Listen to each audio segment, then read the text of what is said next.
आप देख रहे हैं न्यूज इनसाइडर के साथ प्रोग्राम स्पेशल रिपोर्ट, जिसमें दिन भर की अहम खबरें पहुंचाएंगे आप तक। इस्लामाबाद में जुमा के रोज ही शिया मस्जिद पर खुदकश हमला, 31 नमाजी शहीद, 169 जख्मी होने की इत्तला। पाकिस्तान की दारुल हुकूमत इस्लामाबाद में जुमे के रोज ही एक खुदकश धमाके ने शहर को हिलाकर रख दिया है। ये धमाका खदीजातुल कुबरा मस्जिद में हुआ है, जो कि तरलई कलान के इलाके में वाक़ा है। इस दर्दनाक वाक़े में 31 नमाजी शहीद हो गए हैं, जबकि 169 से ज़ायद अफराद जख्मी हुए हैं। इस्लामाबाद के डिप्टी कमिश्नर इरफान मेमन के मुताबिक ही जख्मियों को मुख्तलिफ अस्पतालों में दाखिल कराया गया है और हालात नाजुक होने की वजह से हलाकतों में इजाफा का खदशा है। पुलिस के मुताबिक हमलावर को मस्जिद के दरवाजे पर रोका गया था, जहां उसने अपने जिस्म से बंधा धमाका कर दिया। धमाका उस वक्त हुआ जब नमाजी सुबह की नमाज अदा कर रहे थे, जिससे कि मस्जिद के अंदर ही और बाहर दोनों तरफ खून और मलबा फैल गया। वाक़े के बाद से ही पाकिस्तान के सदर आसिफ अली जरदरी ने भी हमले की शदीद मजम्मत करते हुए इसे इंसानियत के खिलाफ जुर्म करार दिया है और मुतासरीन के घर वालों से यकजहती का इजहार किया है। वज़ीर आज़म शहबाज शरीफ ने भी मुकम्मल तहकीकात का हुक्म देते हुए कहा है कि जिम्मेदारों को पहचान कर सख्त सजा दी जाएगी। वज़ीर दाखिला मोहसिन नकवी के मुताबिक इस हमले की मजम्मत की गई है और जख्मियों को बेहतरीन तिब्बी सहूलियात फराहम करने की हिदायत दी गई है। अस्पतालों में भी मंजर बहुत दर्दनाक थे, जहाँ पर खून में लिपटे हुए मर्द, औरतें और बच्चे लाए गए, जबकि घर वाले चीखों पुकार करते रहे। अभी तक किसी तंजीम ने भी हमले की जिम्मेदारी कबूल नहीं की है। ये वाकया ऐसे वक्त पर हुआ है जब मुल्क के मुख्तलिफ हिस्सों में दहशतगर्दी के वाकयात में इजाफा देखा जा रहा है और इस्लामाबाद में ये कई सालों बाद इतना बड़ा हमला रहा।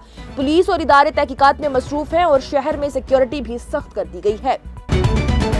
वज़ीर आला उमर अब्दुल्ला की जानिब से असेंबली में जम्मू कश्मीर का साल 2026-27 का बजट पेश किया गया। तरक्की, वेलफेयर और एजुकेशन पर फोकस होने की कही गई बात। जम्मू कश्मीर के वज़ीर आला उमर अब्दुल्ला की जानिब से जुमा के रोज ही लेजिस्लेटिव असेंबली में साल 2026-27 का बजट पेश किया गया है। उनका ये कहना है कि ये माली प्लान जम्मू कश्मीर को सस्टेनेबल तरक्की, समाजी हम आहंग और माशी तरक्की की तरफ ले जाने का मकसद रखता है। उमर अब्दुल्ला की जानिब से कहा गया है कि उनकी हुकूमत का इरादा है कि यूनियन टेरिटरी को मॉडर्न, प्रोग्रेसिव और माशी तौर पर स्ट्रॉन्ग बनाया जाए, ताकि सरमायाकारी, इनोवेशन और लोगों की शामिल गवर्नेंस को प्रमोट किया जा सके। बजट के मुताबिक टोटल ग्रॉस रिसीट और एक्सपेंडिचर 1,27,767 करोड़ तक का पहुंचने का भी अंदाजा है। इसमें वेज और मींस एडवांसेस और ओवरड्राफ्ट के लिए भी 14,000 करोड़ का भी प्रोविजन रहा है। नेट बजट, जो कि एडवांसेस और ओवरड्राफ्ट के बिना है, वो 1,13,767 करोड़ का है। वहीं रेवेन्यू एक्सपेंडिचर के लिए भी 80,640 करोड़ और कैपिटल एक्सपेंडिचर के लिए 33,127 करोड़ रखे गए हैं। रेवेन्यू रिसीट का अंदाजा यह है कि 90,018 करोड़ रहेंगे और कैपिटल रिसीट 23,779 करोड़ रहेंगे। यूनियन टेरिटरी की अपने टैक्स और नॉन टैक्स सोर्सेज से 31,800 करोड़ का रेवेन्यू आएगा, जबकि सेंट्रल असिस्टेंस 42,752 करोड़ और सेंट्रली स्पॉन्सर्ड स्कीम्स के लिए 13,400 करोड़ मिलने का अंदाजा है। उमर अब्दुल्ला ने फिस्कल इंडिकेटर्स पर भी रोशनी डाली है। उनका ये कहना है कि टैक्स टू जीडीपी रेशो 6.6% रहेगी, जो कि साल 2025-26 में 7.5 थी। वहीं फिस्कल डेफिसिट साल 2026-27 के लिए 3.69 का अंदाजा है, जो कि साल 2025-26 के लिए 3.63% का था। जीडीपी 2026-27 के लिए 3,15,882 करोड़ रहेंगे, वहीं जो कि पहले साल के मुकाबले में लगभग 9.5% ग्रोथ रखता है। बजट का मकसद इकोनॉमिक ग्रोथ को सस्टेन करना, फिस्कल डिसिप्लिन के साथ साथ डेवलपमेंट इनिशिएटिव्स को मजबूत करना है। वज़ीर आला की जानिब से असेंबली के मेंबर्स से मिलकर जम्मू कश्मीर की तरक्की में काम करने की अपील की गई। उन्होंने ये भी कहा कि हम मिलकर जितनी भी रुकावटें हैं उसको आगे से स्टेपिंग स्टोन में बदलेंगे और एस्पिरेशंस को अचीवमेंट में बदलेंगे। गवर्नमेंट ने बिजनेस फ्रेंडली एनवायरनमेंट क्रिएट करने और इन्वेस्टमेंट अट्रैक्ट करने पर फोकस किया है। बजट प्रिपेयर करते वक्त इलेक्टेड रिप्रेजेंटेटिव, इंडस्ट्री लीडर्स और स्टेक होल्डर से कंसल्ट किया गया, ताकि लोगों के लिए फायदेमंद और प्रैक्टिकल बजट तैयार किया जाए। पिछले साल के चैलेंजेस जैसे कि geopolitical factor, Pahalgam terror attack और जम्मू रीजन के फ्लड्स ने इकोनॉमिक एक्टिविटी को अफेक्ट किया। इन सब के बावजूद बजट का फोकस इंक्लूसिव और सस्टेनेबल ग्रोथ पर रहा। वहीं इंफ्रास्ट्रक्चर और पब्लिक सर्विसेज में स्ट्रेटेजिक इन्वेस्टमेंट के जरिए वज़ीर आला की जानिब से बताया गया कि अपना टैक्स और नॉन टैक्स रेवेन्यू से सिर्फ 25% बजट कवर होता है। वहीं रेवेन्यू कलेक्शन दिसंबर 2025 तक 10,265 करोड़ टैक्सेस से और वहीं पर 4,964 करोड़ नॉन टैक्सेस सोर्सेज से हुई। गवर्नमेंट के 60% खर्च सैलरीज, पेंशन और डेट सर्विसिंग में जाते रहे। वहीं इसलिए हुकूमत डेट मैनेजमेंट कर रही है और नॉन प्रायोरिटी स्पेंडिंग को भी कंट्रोल कर रही है। पावर सेक्टर में रिफॉर्म्स भी किए जा रहे हैं। सेंट्रल गवर्नमेंट की सपोर्ट के लिए भी उन्होंने शुक्रिया अदा किया और कहा कि जम्मू कश्मीर को special assistance to states for capital investment scheme के तहत फंड मिलेंगे, जो कि इंफ्रास्ट्रक्चर, हाइड्रो इलेक्ट्रिक प्रोजेक्ट और डिजास्टर मिटिगेशन में यूज होंगे। वेलफेयर और डेवलपमेंट के लिए भी कुछ अनाउंसमेंट्स किए गए हैं। क्लास 9 से कॉलेज तक के इकोनॉमिकल वीकर स्टूडेंट्स के लिए फुल फी वेवियर, 6 फ्री एलपीजी सिलेंडर, वो भी अंत्योदय अन्न योजना हाउस होल्ड्स के लिए, ऑर्फन चिल्ड्रन के लिए मंथली सपोर्ट, ट्राइबल स्टूडेंट्स के लिए स्कॉलरशिप और डिसेबल्ड लोगों के लिए free government transport, crop insurance, apple, saffron, mango और लीची के लिए स्टोरेज फैसिलिटीज का एक्सपेंशन, माइक्रो और sprinkler irrigation, medicinal plant cultivation, livestock labs हर जिले में होंगे और रूरल एरियाज में भी ODF प्लस स्टेटस पर भी फोकस किया जाएगा। वहीं एजुकेशन और यूथ एम्पावरमेंट के लिए जम्मू कश्मीर ई पाठशाला, DTH चैनल्स, जमात 1 से 12वीं तक के लिए आंगनवाड़ी सेंटर्स को मॉडर्नाइज किया जाएगा। गवर्नमेंट स्कूल में इंडोर स्पोर्ट्स फैसिलिटीज और लोकल यूथ को सब्सिडाइज इंडस्ट्रीज में प्रायोरिटी हायरिंग का भी प्लान किया गया। हेल्थ सेक्टर में भी एक्सपेंशन बताया गया है। वहीं 548 नए मेडिकल सीट्स, 340 MBBS और 128 post graduate, 34 post graduate Ayurveda और 46 DNB सीट्स रहेंगी और एम्स कश्मीर जून 2026 तक ऑपरेशनल होगा। नंबरदार और चौकीदार का ऑनरेरियम अभी भी 1501 और 1500 पर मंथ का रहेगा और इस वक्त कोई इंक्रीज का प्रपोजल नहीं किया गया। वहीं आखिर में जम्मू कश्मीर नेशनल कॉन्फ्रेंस सरबराह फारूक अब्दुल्ला की जानिब से बजट को अमेजिंग और इंक्लूसिव करार दिया गया और ये भी कहा गया कि यह हर तबके के लोगों के लिए फायदेमंद है। बजट का main focus infrastructure, employment generation और वेलफेयर इनिशिएटिव्स के जरिए जम्मू कश्मीर को तरक्की की राह पर ले जाना है। जम्मू कश्मीर के बजट 2026-27 पर मुखालफत का हमला, PDP के वहीदुर रहमान पर्रा और पीपल्स कॉन्फ्रेंस जादलोन ने माली दस्तावेज को नाउमीद और बेसिमत दिया करार। पीपल्स डेमोक्रेटिक पार्टी के रहनुमा और पुलवामा से MLA वहीदुर रहमान पर्रा की जानिब से जुमा के रोज ही जम्मू में असेंबली कम्प्लेक्स के बाहर यूनियन टेरिटरी के बजट पर सख्त तनकीद की गई। उन्होंने इस बजट को नाउमीद और गैर वाज़ेह माली दस्तावेज करार देते हुए कहा है कि ये अवाम, खास करके जवानों के बुनियादी मसाइल हल करने में नाकाम रहा। पर्रा की जानिब से कहा गया कि ये बजट ना तो लोगों के जख्मों पर मरहम रखता है और ना ही मुस्तकबिल के लिए कोई भी उम्मीद देता है। मीडिया से बातचीत करते हुए पर्रा की जानिब से कहा गया कि जम्मू कश्मीर की 60 से 65% आबादी जवानों पर मुश्तमल है, लेकिन बजट में जवानों के लिए कोई भी खास चीज नहीं रखी गई। उन्होंने ये भी कहा कि किसानों, रोजाना के मजदूर करने वाले, बेरोजगार अफराद और बागबानी से जुड़े लोगों को इस बजट में बहुत सी उम्मीदें थी, लेकिन 15 महीने बाद पेश किया गया ये दूसरा बजट किसी भी वाज़ेह इरादे का इजहार नहीं करता। उनका ये भी कहना है कि ये माली दस्तावेज हमेशा हुकूमत के इरादों का आईना होता है और इस बजट में वो इरादा नजर नहीं आता। पर्रा ने इल्जाम लगाया है कि पिछले साल बजट में किए गए कई ऐलानात अभी तक पूरे नहीं हुए हैं। उन्होंने ये भी कहा है कि मुफ्त गैस सिलेंडर देने के वादे किए गए थे, लेकिन अभी तक किसी को फायदा नहीं मिला। उनका ये भी कहना है कि हुकूमत सिर्फ अदादों के साथ खेल रही है। साथ ही उन्होंने ये भी कहा कि अंत्योदय राशन कार्ड रखने वालों की तादाद भी कम कर दी गई है, जबकि नए वादे किए जा रहे हैं। रोजगार के मामले पर पर्रा की जानिब से हुकूमत पर तनकीद करते हुए कहा गया कि मकामी जवानों को नजरअंदाज किया जा रहा और हजारों नौकरियां बाहर से दी जा रही हैं। उन्होंने ये भी कहा तकरीबन 24,000 पोस्ट आउटसोर्स की गई हैं, 15,000 खाली असामियां अभी भी भरी नहीं गई हैं, जबकि लगभग 6 लाख बाहर के मजदूर यहां पर काम कर रहे हैं। इस सूरत हाल में यहां के जवान बेरोजगार, जहनी दबाव का शिकार और बेसिमत हो रहे हैं। उन्होंने हुकूमत पर यह भी इल्जाम लगाया है कि नई सनती पॉलिसी का वादा अभी तक पूरा नहीं हुआ। इसी दौरान पीपल्स कॉन्फ्रेंस सरबराह और हंदवारा से MLA सुजात गनी लोन की जानिब से भी बजट पर तनकीद की गई। उन्होंने कहा कि यह बजट ना तो सियासी रहनुमाई रखता है और ना ही पिछले साल के मुकाबले में कोई बेहतरी दिखाता है। सुजात लोन की जानिब से कहा गया कि यह माली दस्तावेज असल में अफसरों का तैयार किया हुआ लगता है और इसमें सियासी फैसलों की कमी है। लोन की जानिब से इल्जाम लगाया गया कि हुकूमत बार बार मरकज का शुक्रिया अदा कर रही है, लेकिन अपनी कोई मुस्तकिल पॉलिसी वाज़ेह नहीं करती। उनकी जानिब से यह भी कहा गया कि अगर माली पाबंदियां हैं तो वो बजट में नजर नहीं आती, ना ही टैक्स जमा करने पर कोई बंदिश दिखाई देती है। उन्होंने गरीब घरानों के लिए मुफ्त गैस सिलेंडर के वादे पर भी सवाल खड़े किए हैं। लोन ने कहा है कि पहले हर गरीब तबके के गरीब खानदान को साल में 12 मुफ्त गैस सिलेंडर देने का वादा था, लेकिन अब इसे सिर्फ अंत्योदय अन्न योजना या फिर अंत्योदय राशन कार्ड रखने वालों तक ही महदूद कर दिया गया। उन्होंने इसे हुकूमत के पीछे हटना भी करार दिया है और इस बात पर भी ये जिक्र किया है और शक जाहिर किया है कि ये काम किया गया वादा भी पूरा होगा या नहीं। मुख्तसर तौर पर मुख्तलिफ रहनुमाओं की जानिब से ये कहा गया है कि ये बजट अवाम, जवानों और गरीब तबकों की उम्मीद पर पूरा नहीं उतरता है और सिर्फ ऐलानात और अदादों तक ही ये महदूद रह गया है। अनंतनाग GMC में NIA की तलाशी, व्हाइट कॉलर दहशतगर्दी मॉड्यूल से जुड़ा मामला। जम्मू कश्मीर के अनंतनाग जिले में जुमा को ही नेशनल इन्वेस्टिगेशन एजेंसी की जानिब से गवर्नमेंट मेडिकल कॉलेज में तलाशी मुहिम अंजाम दी गई। औरदारों के मुताबिक NIA की एक टीम GMC अनंतनाग पहुंची और कॉलेज के अंदर मुख्तलिफ जगहों पर तलाशी ली। ये कार्रवाई पिछले साल नवंबर में पकड़े गए व्हाइट कॉलर दहशतगर्दी के नेटवर्क के मामले से जुड़ी हुई है। औरदारों ने यह भी बताया है कि ये तलाशी उस सिलसिले में की गई है जहाँ पर नवम्बर में एक डॉक्टर के लॉकर से एक राइफल बरामद हुई थी। इस मामले में डॉक्टर अदील अहमद राथर का नाम सामने आया था, जो कि इस दहशतगर्दी मॉड्यूल की तहकीकात के दौरान ही गिरफ्तार होने वाले 9वें अफराद थे। इस तहकीकात के दौरान ही नेशनल कैपिटल रीजन के फरीदाबाद शहर से बड़ी मिकदार में भी धमाकाखेज सामान भी बरामद किया गया था। इसी दौरान सिक्योरिटी फोर्सेज ने पुलवामा जिले के कोयल करेवा इलाके में भी तलाशी मुहिम शुरू कर दी थी। वहीं अहदेदारों के मुताबिक ये ऑपरेशन एक खुफिया इत्तला के बाद शुरू किया गया, जिसमें कि इलाके में दहशतगर्दों की मौजूदगी की खबर भी मिली थी। अहदेदारों का यह भी कहना है कि अभी तक इस तलाशी मुहिम के दौरान ना तो किसी की गिरफ्तारी हुई है और ना ही कोई और सामान बरामद हुआ है। तलाशी और तहकीकात का सिलसिला मजीद जारी है। फलस्तीन से यकजहती पर दर्ज मुकदमात वापस लिए जाएं। एमएलए बड़गाम आगा सैयद मुंतजिर मेहदी की मरकजी वजीर दाखिला अमित शाह से अपील। जम्मू कश्मीर के बड़गाम से एमएलए आगा सैयद मुंतजिर मेहदी की जानिब से मरकजी वजीर दाखिला अमित शाह को खत लिखकर गुजारिश की गई है कि उन जवानों के खिलाफ दर्ज मुकदमात वापस लिए जाएं जो फलस्तीन के हक में यकजहती का इजहार कर रहे थे। ये खत 6 फरवरी को लिखा गया, जिसमें कि एमएलए की जानिब से कहा गया कि हिंदुस्तान ने हमेशा सिफारती और इंसानी बुनियादों पर फलस्तीन के हक में मौक़िफ़ इख्तियार किया है, जो कि मुख्तलिफ बैनुल अक़वामी मंचों पर भी दोहराया गया है। आगा मुंतजिर मेहदी की जानिब से अपने खत में ये कहा गया कि हिंदुस्तान का ये मौक़िफ़ इंसाफ, बातचीत और दुनिया के इंसानी मसाइल पर पुरअमन राय देने के हक को तस्लीम करता है। उन्होंने कहा कि फलस्तीनी झंडे उठाकर यकजहती का इजहार करना पुरअमन अमल था और इससे ना तो अवामी निज़ाम को कोई खतरा था और ना ही मुल्क की खारजा पॉलिसी के खिलाफ था।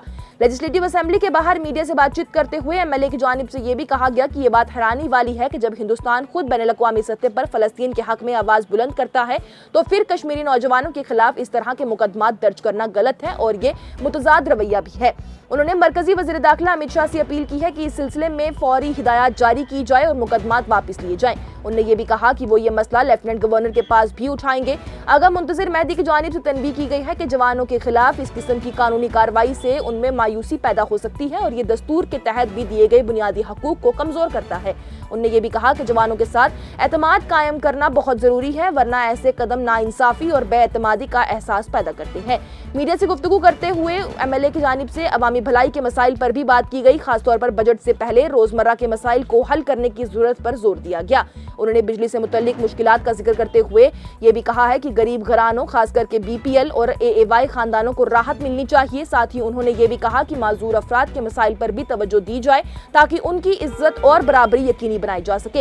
इसी दौरान मरकजी वजीर दाखिला अमित शाह जुमेरात देर गई ही जम्मू पहुंचे थे, जहां वो 2 दिन के दौरे पर जम्मू और कश्मीर में मौजूद रहेंगे। Leader of opposition Sunil Sharma का बजट पर तीखा वार। बजट को नेशनल कॉन्फ्रेंस मरकूज और अवाम दुश्मन माली दस्तावेज दिया करार।